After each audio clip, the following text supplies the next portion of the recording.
สวัสดีค่ะพ่อแม่พี่น้อง สวัสดีFCทุกท่านเนาะค่ะกลับมาพบมาพอกับเจตาพารวยคือเก่าค่ะ ในทางช่อง YouTube เนาะคลิปนี้เจตาก็จะว่างแนวทางของลาวพัฒนาค่ะลาวพัฒนาจะเป็นของวันที่8เป็นวันจันทร์เนาะค่ะลาวพัฒนาออก20:30คลิปนี้ก็จะมี4เซียนดังคือเก่าค่ะเจตาพารวยเลขล็อกหนองบัวชอชัยชาญเลขล็อกอุดรค่ะสี่เซียนนำกันในคลิปนี้ค่ะ FC ถ้าผ่านเขาไม่เห็นว่าเอามีติดตามอยู่ชอบอยู่ในคลิปนี้เนาะ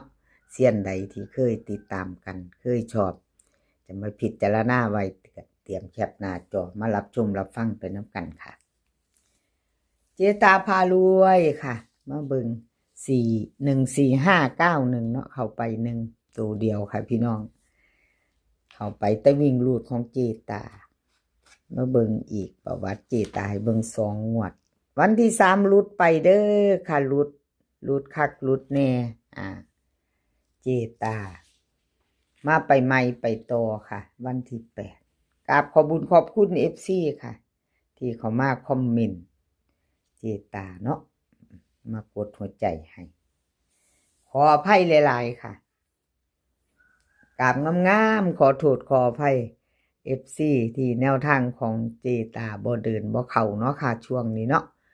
ช่วงนี้รูดไปแน่มากอะตะวิ่งรูด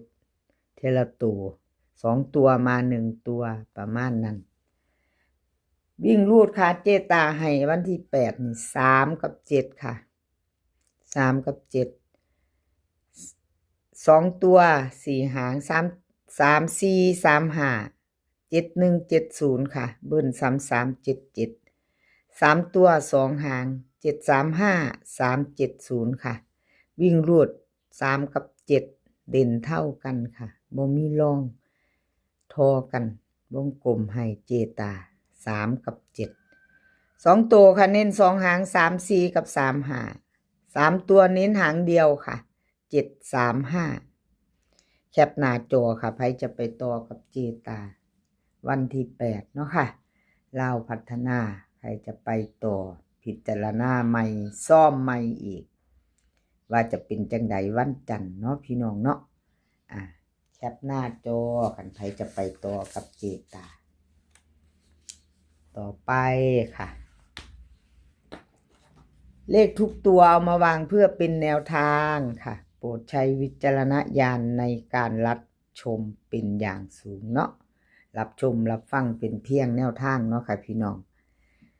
มาเบิ่งประวัติของเลขล็อกหนองบัวค่ะล็อกหนองบัว1453ตัวบน91ล่าง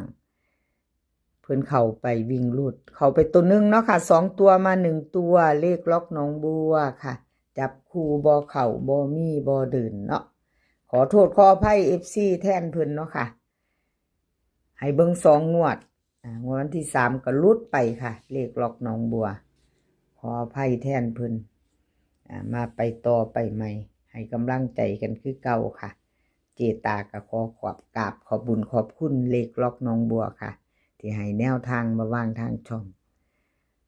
เราพัฒนาวันที่8ค่ะมารุ่นใหม่ค่ะกับเลขล็อกหนองบัววิ่งรูดเพิ่นให้มา3กับ2ค่ะ2ตัว4หาง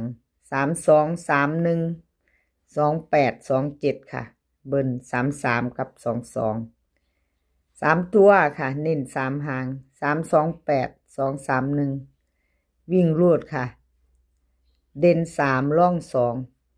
2เด่นตัวเดียวเน้นให้ตัวเดียววิ่งรูด3เน้น2หาง2ตัว31กับ28ค่ะ3ตัวเน้นหางเดียว231ค่ะ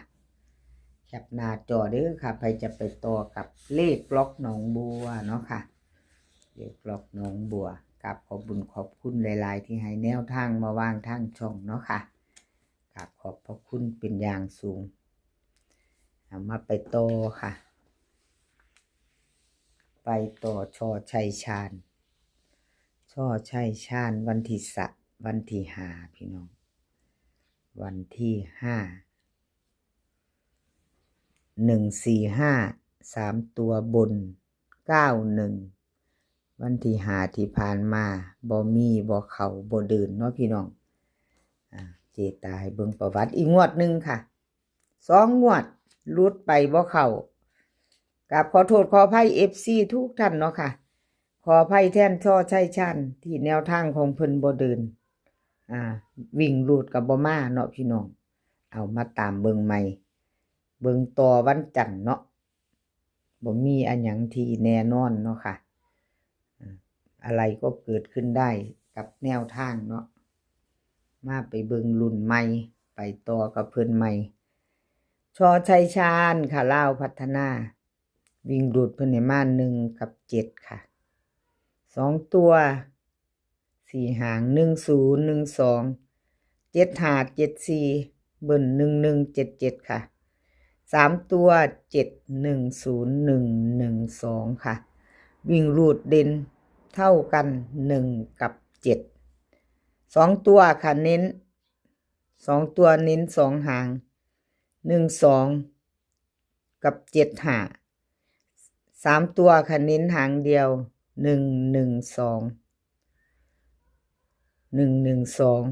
หางเดียวค่ะแคปหน้าจอค่ะใครจะไปต่อกับชอชัยชาญเนาะแคปหน้าจอไว้ค่ะลาวพัฒนาของเพิ่นวันที่8กราบขอบคุญขอบคุณชอชัยชาญหลายๆค่ะที่ให้แนวทางมาว่างทางช่องของเจตา FC พิจารณาแนวทางของช่อชัยชาญใหม่กับแคปหน้าจอเด้อค่ะเพิ่นหลุดไป2 งวดติดงวดที่3อะไรก็เกิดขึ้นได้เนาะพี่น้องงวดที่3ไปต่อค่ะไปต่อชอบก็จัดขัดก็ผ่านเนาะค่ะเป็นเพียงแนวทางชอบก็จัดขัดก็ผ่านผู้ใดอยู่ในใจมักเสี้ยนใดก็จัดไปแคปหน้าจอแล้วก็จัดไปพิจารณาเอาเลขล็อกอุดรค่ะนี่ล็อกอุดรวันที่5ที่ผ่านมา14591เนาะ145 3 ตัวบน91ล่างวิ่งรูดเพิ่นเข้าไป4ค่ะตัวเดียว4 ตัวเดียว2 ตัวก็มา1 ตัวเนาะค่ะจับคู่ไม่เข้าไม่มีเนาะวันที่3เพิ่นก็เข้าไปอยู่ค่ะ2 ตัวมา1 ตัว7 บน 7 ล่าง2 งวดกับเขาแค่วิ่งรูดเพิ่ง2 งวดละตู่เนาะพี่น้องประวัติของเลขล็อกอุดรเนาะชัดเจนบ่ค่ะพี่น้องชัดเจนเนาะเจตาให้เบิ่งรูดก็คือรูดเข่าก็คือเข่าค่ะเอาไปพิจารณาเอาค่ะ FC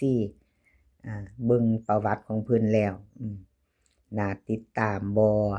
ชอบก็จัดขัดก็ผ่านก็แล้วแต่ที่มักที่ชอบเนาะค่ะแล้วแต่ชอบแนวทางของผู้ใดเลขล็อกอุดรค่ะลาวพัฒนาวิ่งรูดวันที่8เพิ่นให้มาวิ่งรูด9 กับ 2ค่ะ